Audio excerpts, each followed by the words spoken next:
მე გაჩუქე მაგრამ შენ ერთი 200 აბსოლუტურად სხვანაირი ეფექტი ექნება. უკვე ძნელია ეს.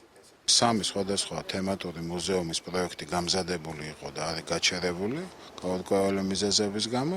ჩვენ ვფიქრობთ, რომ ეს ძალიან სწრაფად უნდა დამთავრდეს, იმიტომ რომ ეს არის ტურისტული პოტენციალის გაზრდაც.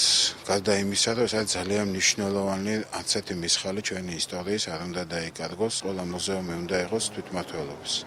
რაც საშუალებას მოგცემს იმას, რომ თვითონ მუზეუმსაც მეტი თანხა მოვახმაროთ, ხელფასიც ნორმალური იყოს. მუნიციპალიტეტს ვერ იქნება მუნიციპალიტეტის, იმიტომ რომ ეს აჭარის მუზეუმია და არა მარტო ბათუმს ასახავს, არამედ ძალიან აჭარას. რაც შეეხება მუზეუმის პრობლემებს, უკვე რამდენიმე წელი ეს საკითხი დგას და უკვე გადაჭრილი არის პროექტი გვაქვს, ისწრებს ეზოში შენებლობას, რომელიც ადმინისტრაცია გადავა და განთავისუფლდება სივრცეზე. დღეს საერთოდ მისვლილია მუზეუმის მუშაკების სოლიდარობისთვის, სამუზეუმო საქმიანობის განვითარებისთვის.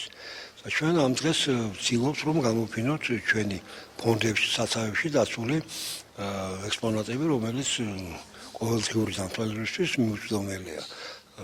ეგეთით, ანუ სლოგანით, ღია ფონდი.